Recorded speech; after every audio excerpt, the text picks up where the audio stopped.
the 12th Armored Division Memorial Museum in Abilene, Texas.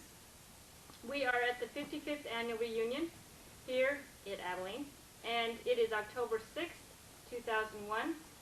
We are here with Robert Kampling. He is with the C Company of the 66th AIB. My name is Michelle Colvin, and let's just go ahead and get started. All right. Let's get started with when you were born and where you were born and a little bit about your parents. Well, I was born June the 1st, 1922, in Anaheim, California. I lived there until I was 5 years old. And then my parents moved to Corona, California, and that's about 40 miles east of Anaheim. And I was there, and I'm still living in Corona, California. So my dad had a citrus grove in Corona.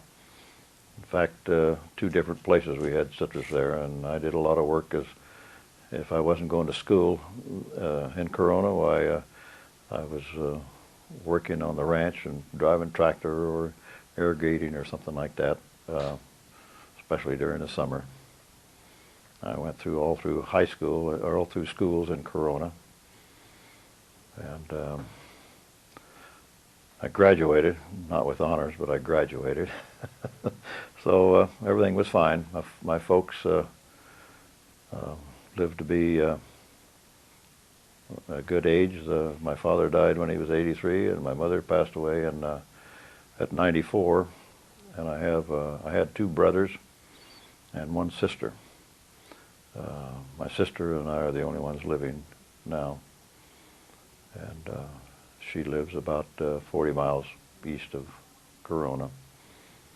And I got married. Do you want me to continue on?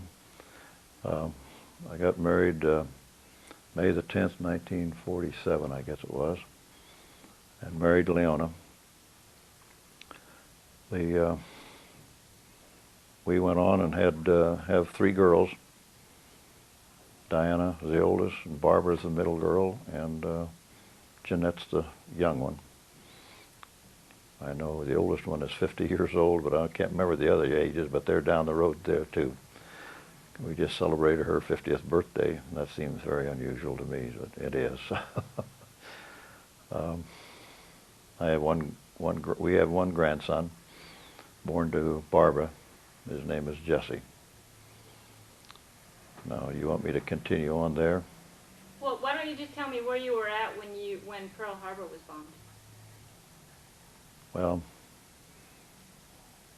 we lived at Corona, at the house in Corona, and we had, your usual things on Sunday morning of doing different things, and the radio was never on, and all of a sudden we had company from Anaheim come over for dinner that day, and they got there at 10 or 11 o'clock, whenever it was, and they said they had the radio on, and did you hear what happened in Pearl Harbor?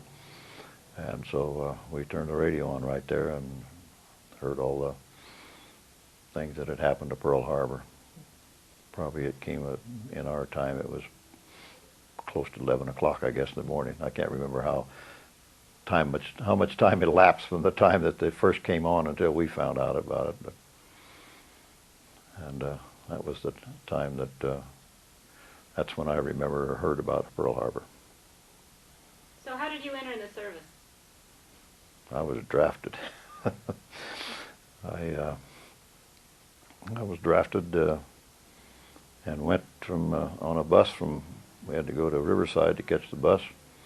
It was full of other draftees, and they took us to Long Beach, San Pedro, Fort MacArthur. And they interrogated us there, or whatever you call that, and we had to take our tests and physical and everything else there. And I think I was there 3 days, and then left by train and headed for Camp Campbell, Kentucky. And it took,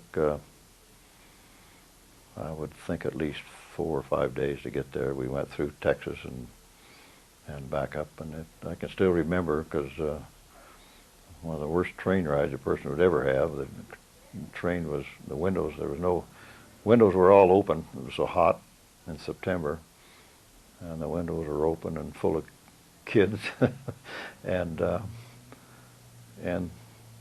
time you sat on the track and didn't get on there and go nowhere, and then the next time you'd be going again. And I know it was a long stretch to get to, and for a young kid just like everybody else, it was kind of a disturbing thing. But we made it, and we got to Camp Campbell, Kentucky. And I was there for, well, I was there the full time. But anyway, I was in the maintenance, see, and there, and we had our half tracks, but then we didn't have any half tracks, so I was called, and along with another buddy, Mossy McDonald, to go to the motor pool. The motor pool sergeant asked us to come over.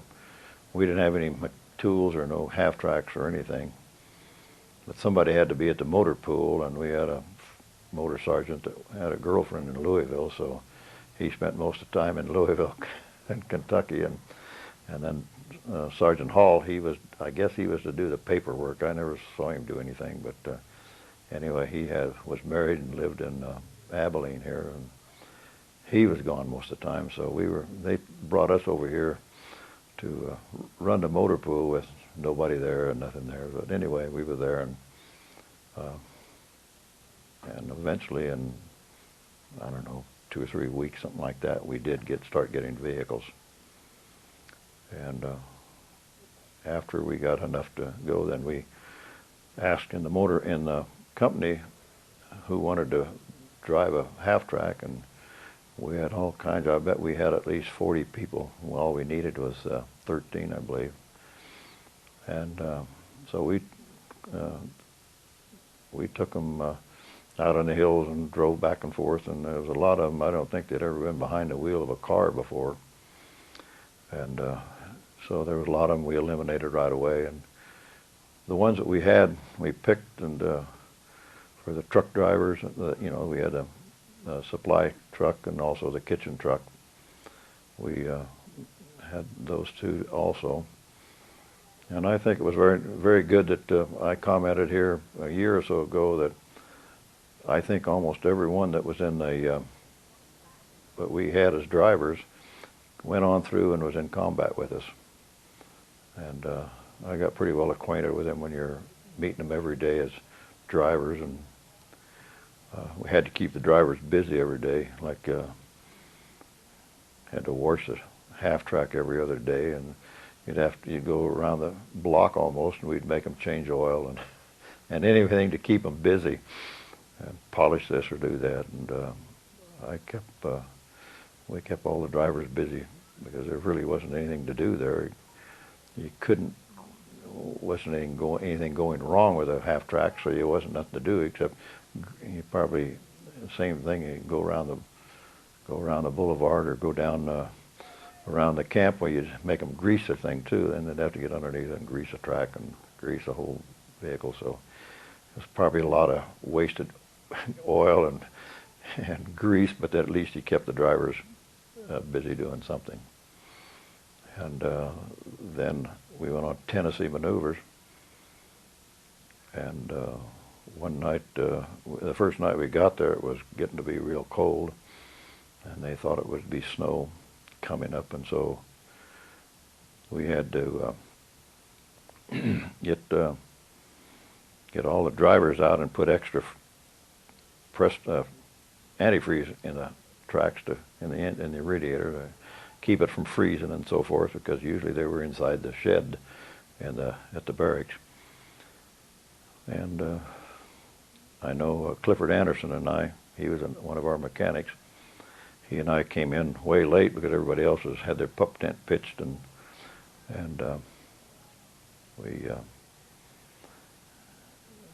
when all the drivers left and it was all finished, well, then we came over, but we still had to pitch our pup tent, and so we pitched it, and both of us crawled in and went to sleep. And the next morning we woke up, and we had about 8 inches of snow inside, or not 8 inches, maybe 4 or 5 inches of snow inside the pup tent.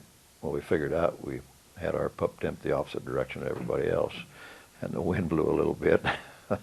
I guess the people that knew how to pitch a pup tent and knew which way to put it together when when a little breeze was coming, because they were all laughing at us because we had snow inside our pup tent.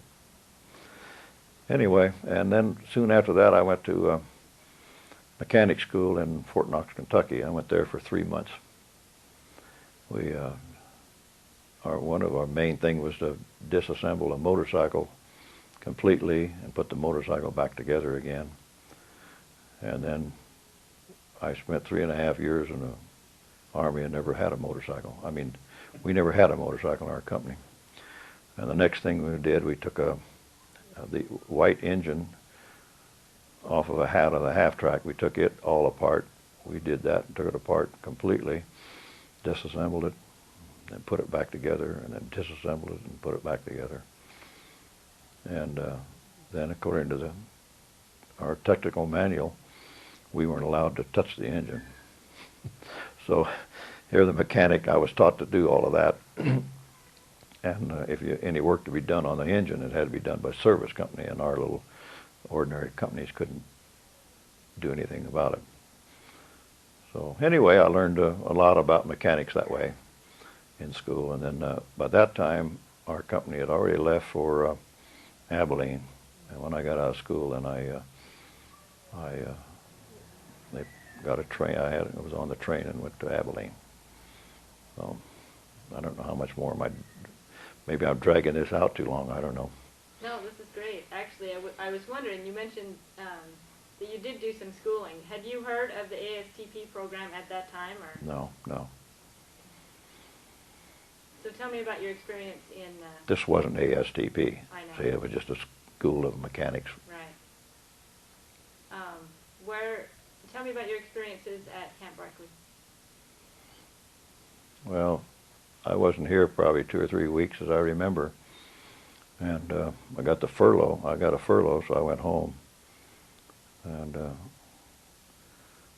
then I went to the rationing board and told them that I had to go from the barracks to where a motor pool where I was about a mile to get to the motor pool every morning, that I needed gas to get my car back to go to Abilene so I could go to the motor pool. And they gave me enough stamps to get to Texas with the car. And I don't think I ever used my car to go to the motor pool, but anyway, I got here with it. And I had a couple of buddies, friends, and John Nemeth and Charles Fetty, and I did a lot of driving around in my car. We went to Abilene a couple of times, and there were so many soldiers in Abilene, so we made a left turn out of the gate and went to Sweetwater, and most of the time we spent in Sweetwater, Kentucky. And we've been to Winters and Ballinger, Texas, and go for the weekend, or on Saturday night and so forth. So, and then we went to Dallas one time with the car and back, and I don't know, it must have taken a half a day to get to Dallas, or over a half a day in the car on the old highway. But then we made it. I had a '37 Oldsmobile coupe at that time, so I might say, excuse me, I might say. One day we was going, I thought it was Ballinger, but I don't know. We left Sweetwater one Sunday morning, Easter morning, and the sun was just coming up. I'd say just coming up, but anyway, it was in our eyes as we were driving, and we could see 2 planes ahead of us, half a mile or so. And lo and behold, it was 2 wasps, and they came together, piled up, and both of them crashed right in front of us, within 400, 500 feet ahead of us. And the other car had just stopped when we got there. We were the second car that stopped there. And here one of the girls bailed out. You could just barely see that she bailed out, and the parachute was just fluffed a little bit, and she was dead. And then the other girl was about half out of the airplane when it hit the ground. It was pretty sad for us to see that, because those two girls should be somebody we were going out with or something. You know, they were all our age, cute little girls, you know, you might say, and here they ended their life.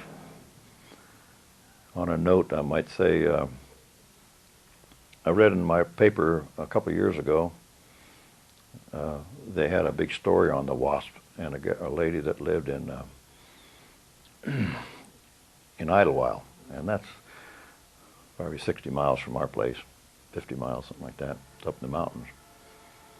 And so I kept the article, and one day I called her up to see if she was, you know, if she would see me, and sure, come on over. And so I went over and talked to her, and she was a wasp, and it said station in Sweetwater, see, because it's where they start to fly out of. And I talked to her for probably an hour, and we got quite a conversation going. And she said that she had her engine that morning. She had her engine running on her airplane, and she was in the ready room or prep room. I can't remember what she said or whatever it was, whatever they did. And all of a sudden it came through, the two girls had crashed. And she says, it wasn't a minute, and I was already in the airplane and took off and went, and she was circling soon after the accident happened up above. And, you know, there was kind of a coincidence that we were probably there, because we were there for probably 45 minutes. And, you know, looking around and doing this and that, and everybody else gathering there. And anyway, it was kind of a coincidence that she was probably circling overhead of us the same time that we were there on the ground.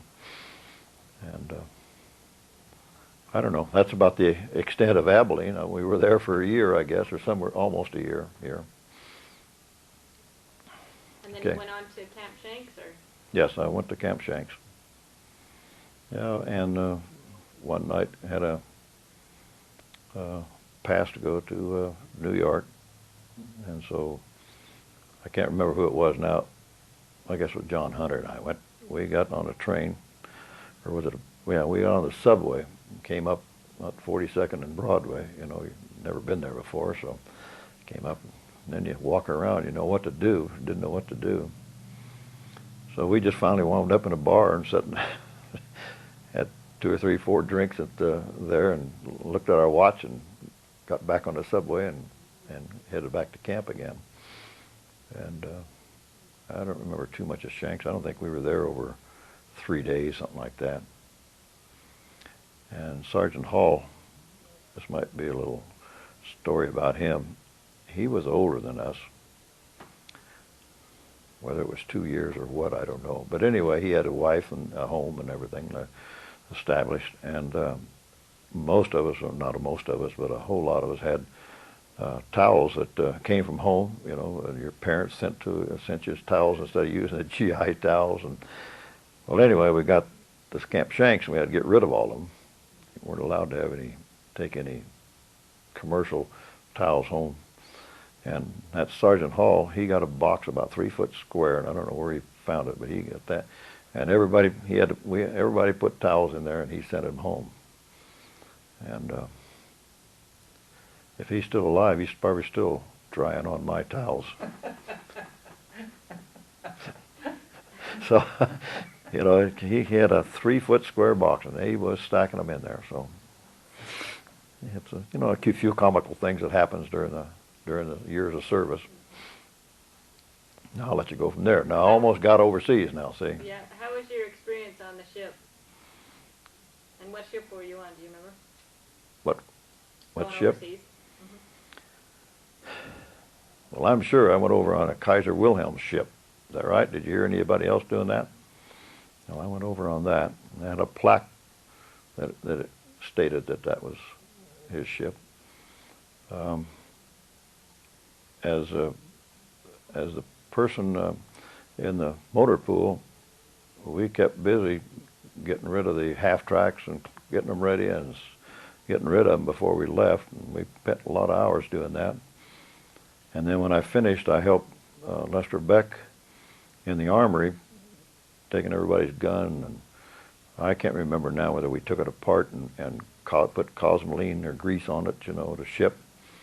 And we did that for 3 or 4 days, long hours. So when I got on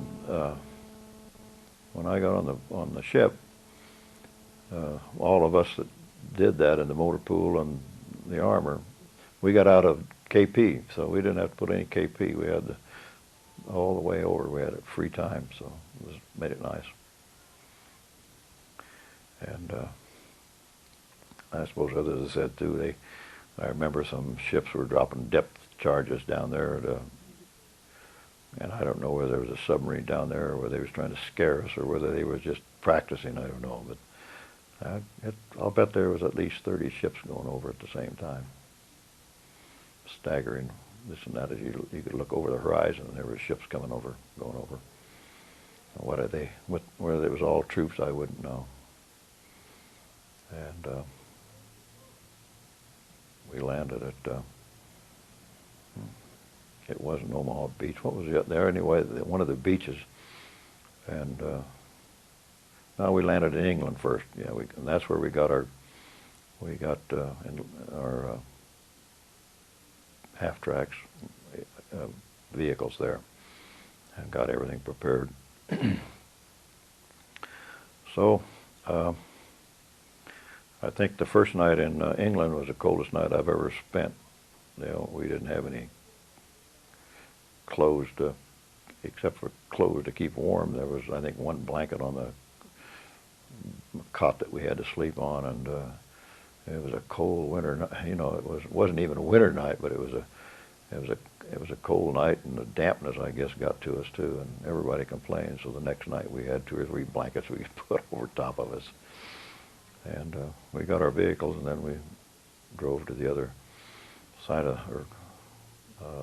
on the coast and got on board some kind of a ship and came across and landed at one of the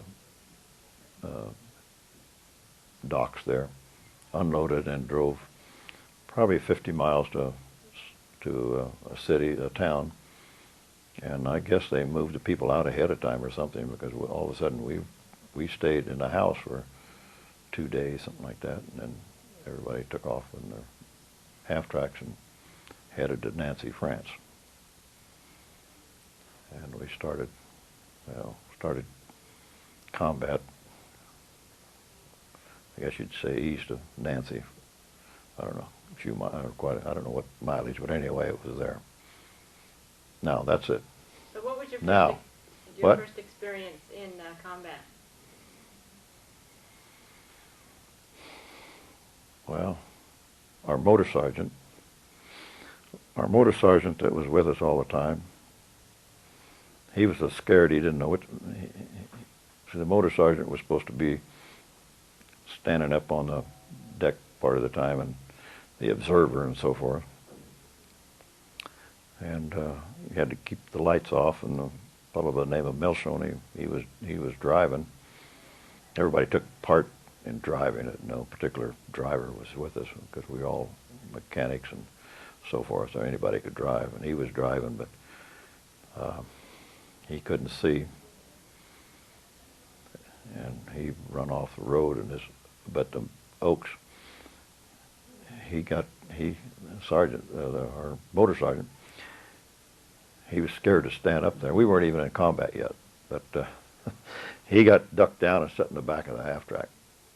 And so I got up there and was trying to guide this guy, and Melshoney, and he run off the road. So we got him back on the road, and he got off and got in the back of the half-track, and then we got Cliff Anderson, and he drove, and then we could follow the column that way. See? So I guess we drove for probably at night, and a half hour or something like that, and then we replaced the 4th Armored Division that night. But anyway, we got out, and boy, everybody had to dig a foxhole, and for a half an hour you was digging a foxhole, because that's the way the combat was supposed to be. That was my first and last foxhole I ever dug, see. And so everybody was laying around, whether he's in the foxhole or not, it didn't matter, but you was around sleeping outside in your sleeping bag. And all of a sudden, Oaks, motor sergeant, pool sergeant, he wouldn't sleep outside. He slept inside the track. And all of a sudden, one of his rifle or carbine went off. We went over to see him, and he had his carbine inside his sleeping bag, and he had to pull the trigger, and his foot was right there. He was gone. He'd never seen him again. Anyway, he shot himself in the foot and got back to the United States. And so we got along. We didn't have another motor sergeant. We just went along with what we had because we all knew what to do anyway. And who was your captain? I don't know, Captain Hayner? I don't know. I didn't work. I was in our vehicle was the last vehicle in the back, so we didn't have. I thought it was Lieutenant Hayner, Captain Hayner. Yeah, when he got it. But you don't ask me too many technical questions. See, I might not know that. You want me to just keep talking on what that, or do you want to ask another question or so? I was just curious about what your experience at Hurlsheim was like. Well, there again, I was in the maintenance, and we all had to get up pretty early in the morning at 2 or 3 o'clock, something like that, and then we left at 4. And I can still picture all the guys in their white sheets that they had to have on. And we drove about 2 miles, something like that, or 2 or 3 miles in the dark at 3 o'clock in the morning or 4, something like that. And they all got out, and then we turned around and went back to the same place where we were to start with. And we heard during the day that our men was catching heck, and having a hell of a time. About 4 o'clock, before dark, we were ordered to go back and pick the men up, and it was pretty sad that here our half track still had the 5 men in the half track, but there was quite a few half tracks came back and there was nobody in it, only the driver, and that was pretty hard to take when you had the driver had all his buddies, for years riding in that half track, and then all of a sudden they're gone. That didn't know whether they were captured or killed or what, and so it was pretty sad for the drivers. And in fact, all of them. There had to be 2 or 3 out of each half track that was gone, and a lot of them, like I say, had 3 or 4 half tracks come back empty, and it's pretty sad. You look back in the reunions you go to, and all the heartaches they had there at Hurlsheim or Steinwall, and that we weren't involved in that. It was kind of lucky on one side, but it was still sad that you see your friends getting that way. Just like our president, Bob Hohwaller, said he was laying there too and got hit in the back with a shell, a German rifle shell or whatever it would be. So that would be my experience at Hurlsheim. Were you ever injured? Yes. The day after the war was over with, I hit myself in the head with a plier and gouged a hole in my head and had to be stitched up. Didn't get a Purple Heart because the day that the war was over with. No, that was the only thing. I survived that pretty easy. No. What was your experience with the French civilians? What? Did you ever associate with any of the French civilians? No, I really didn't, I don't think.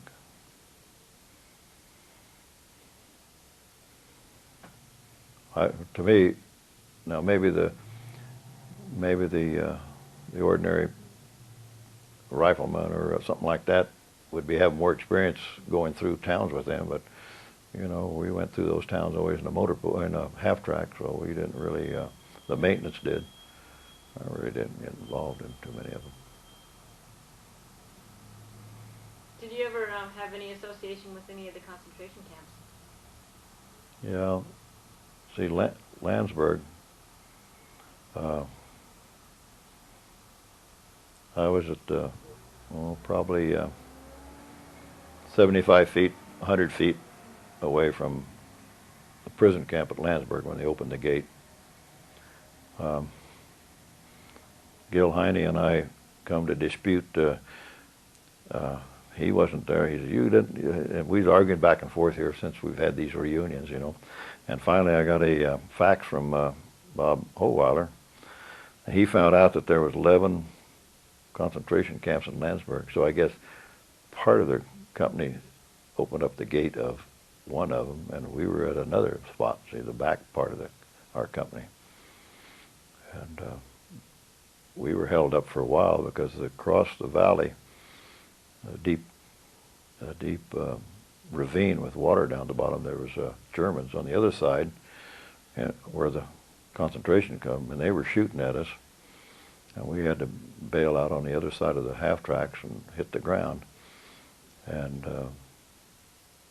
there was a row of trees right by it, and a shell, I don't know what kind of a shell they had, but it hit the tree and blew shrapnel over, and two of the guys that got shrapnel in the back and butt, so thank goodness I didn't. But anyway, they finally eliminated them, and I imagine because half of our company had already separated, see, because of them.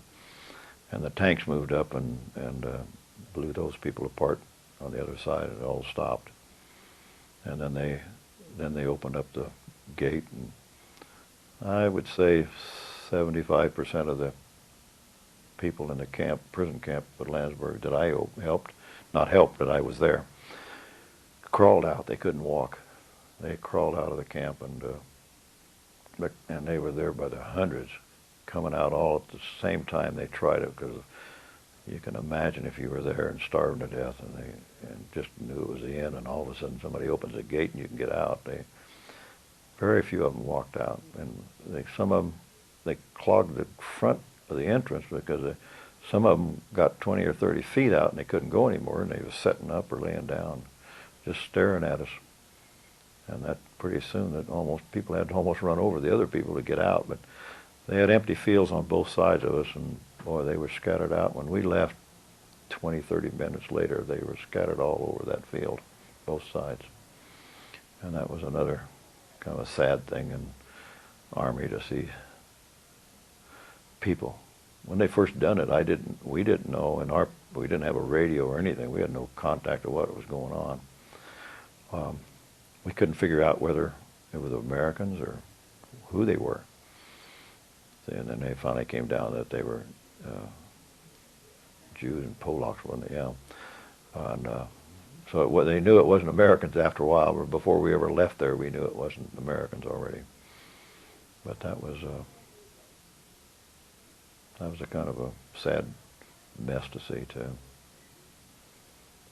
I call it a mess because I don't mean it in that direction, but it was really. And then we went on eventually, and so it was surprising to find out there was 11 concentration camps in Landsberg. Do you remember where you were at when they announced that the war was over? Well, I was at the Austrian border. I'm not so sure that I knew exactly the day at the time, but we landed in that town, and we was to take that town, and I can't remember what it was. It was still in Germany, but it was probably, they said it was within 3 or 4 miles of the Austrian border. And we got in there, and everybody unloaded and walked into town, and there was not a bullet fired. Found out all the officers were sitting in the bars drinking, and the enlisted men were upstairs and all the haylofts sleeping. So, and we took that town without a shot being fired, without the boys having to fire. And I don't know what town it is, but whether the war was over at that time or not, I'm sure it was a couple of days later than that, because we stayed in that town until the war was over. Yeah. I don't know what else to Did you have to serve in the Army of Occupation? No, unless it was, see, the war was over May 5th or something like that. And I left about the 1st of February. Maybe is that Yeah. Army of Occupation? Yeah. We went to Rosenberg and stayed. It's about some say it was 50 miles, some say it was 100 miles from where we were. We drove one day and landed in Rosenberg. And there again, whoever was running ahead had so many houses already empty, like the one we stayed in. The maintenance stayed in it, and the anti-tank platoon stayed in a two-story house. And we really had to help the people move. They had already known they had to leave and so forth, but we moved some of the stuff over across the street, and it was just a lady and her son and a young 16-year-old girl that we thought was a daughter, and I didn't know that until about 10 years ago that it wasn't their daughter. But anyway, we were there at, and I guess we were there for probably 6-7 months, something like that.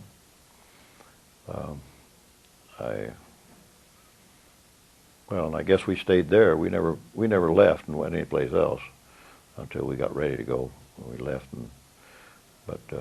so I guess it was longer than that time that we was in. I wasn't there probably 3 weeks, and 2 or 3 weeks, and they came down that anybody that wanted to play football said go to Heidenheim and sign up, and so I played football in high school.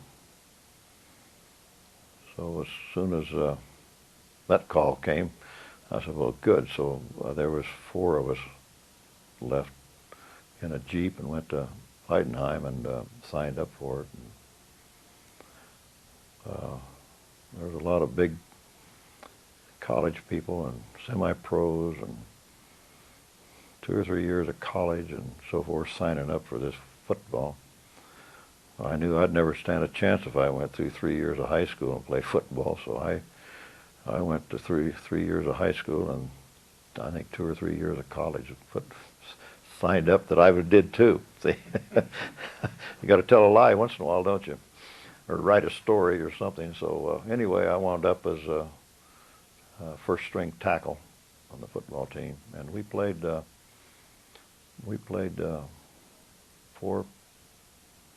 four games. There was 4 in the 12th Armored Division. There was 4 football teams.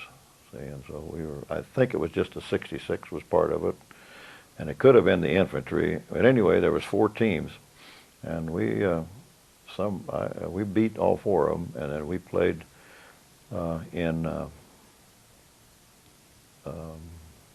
Berlin. But I didn't. There was 4 of us that didn't go. I got hurt in the leg a little bit towards the last game, and I thought, there's no use going. And I had to ride a truck. They was taking 2 big semi trucks up there. I mean, regular Army trucks up there, and you'd have to ride for 8 hours on that truck. And there was 4 of us that didn't go up to play the final game. And I guess we'd had enough football practice and playing and everything in the 4 games. So let's see. Now that was Rosenberg, and I could go on after the war about Rosenberg if you wish and get over with. This little 2.5-year-old kid of theirs, almost every day he came over to our place over there. And after the first time, well, he knew why he came over, because when he left, he had his pockets full of candy and gum. We'd kid him, and we couldn't talk to him, and he couldn't talk to us. But it was we had fun with the little. I guess he was probably 3 years old, and after that we finally left, and then I would say 15 years ago, or maybe a little longer, Leon and I went to Germany, and we rented a car. We was going on a tour of Bavarian area. And we got there about 3 days ahead of time, and then I rented a car and drove down to Rosenberg.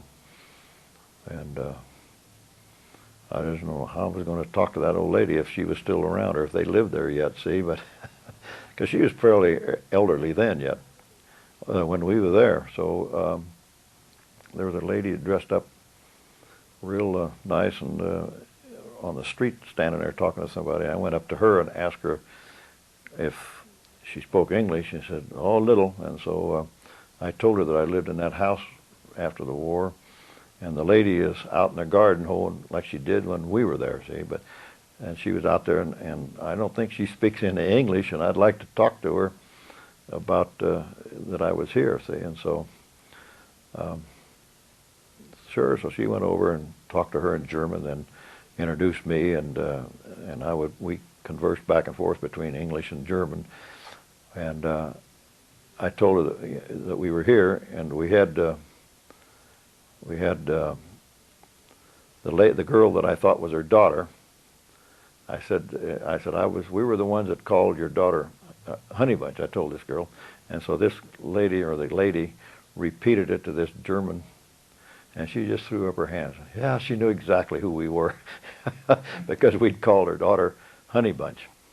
We found out later that wasn't her daughter. She was just happened to be walking down in the town and she didn't know where she was or where she came from or anything. But anyway, she stopped there and she worked on their little ranch and so forth there. So, but anyway, when we got back home from that trip, the little kid who was teaching school, he's close to the East Germany, but still in the west side. But anyway, his wife had already written to us at home. When we got a letter, we got home, the letter was already there. And we've been to their place 3 times, either 3 or 4. And we've always stayed in the town. I can't remember now that we stayed in the town there because they always, they had a smaller house and 4 kids. And 3 of the kids have been to our place here, visited us here. And one of them just sent us an email after the bombing, after the plane things in the towers that said he didn't know how to explain it and said he was sorry to hear all of that, and he emailed us. He usually emails us back and forth every month or so. So we're still in contact with him. Nice. And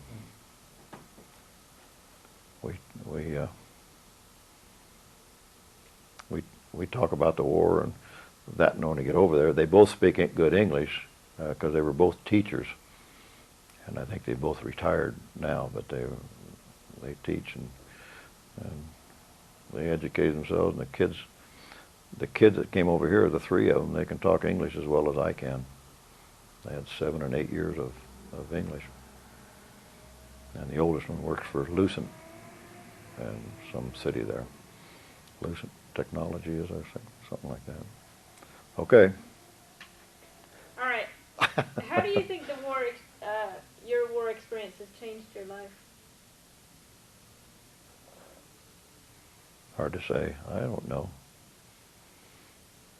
Like a lot of people said, and I guess I would say the same thing. I was a kid going in and a man coming out, but I really don't think it changed my life as that much.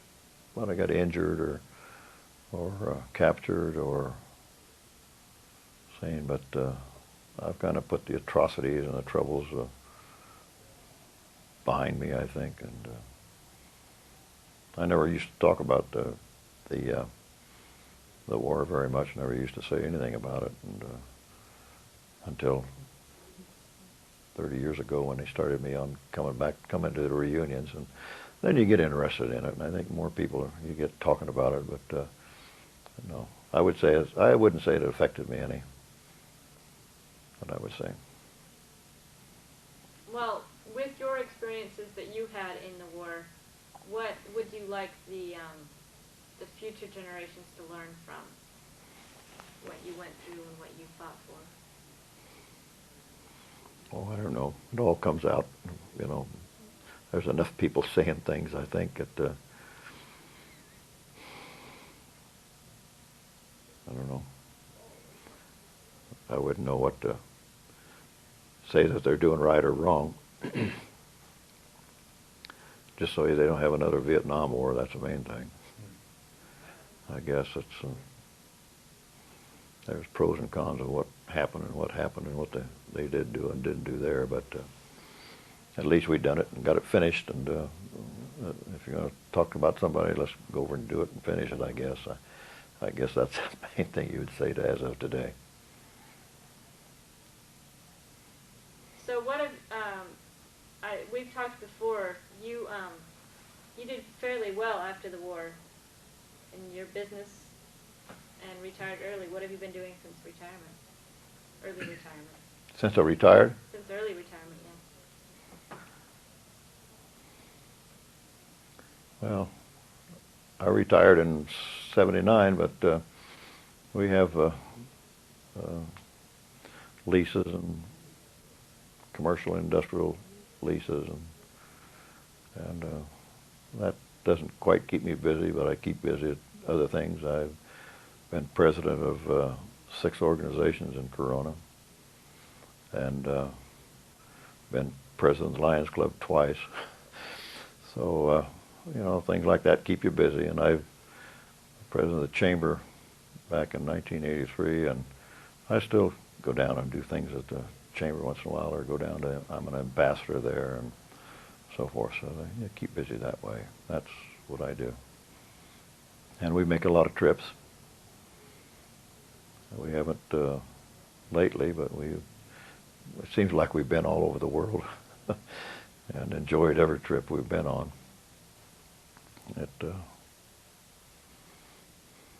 We have a home at Dana Point.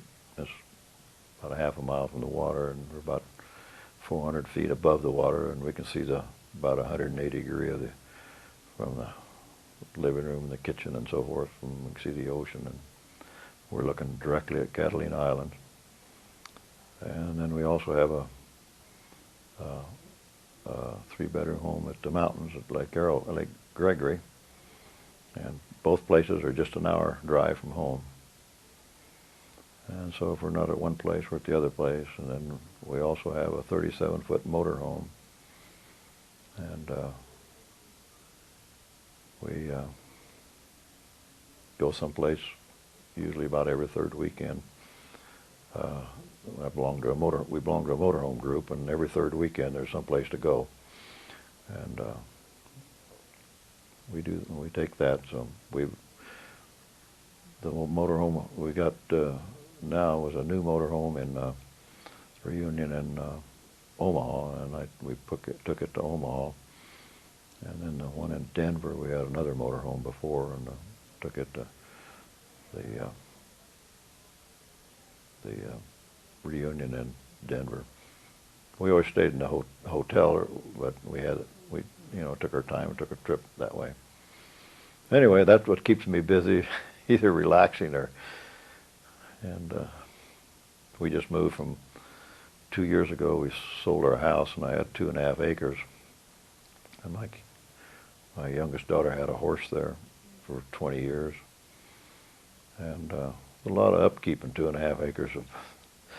So I finally sold the house, and we moved into a townhouse that we've had for 20 years. And we got through, before we sold it, we moved the renters out, and I had a contractor go in. We completely tore the inside of the house out and put all new walls in it, and turned the kitchen around so you'd look across the valley and at the sink, and so Leona wouldn't be washing dishes or getting dishes or lunch ready and looking at a blank wall. So we did that, and everything in the house is new. So we're all set for, we hope, for a good life. Okay. Well, I don't have any other questions. Did you have anything else that you'd like to, any other experiences that you wanted to have on tape? No, my hour's probably up, see, that way.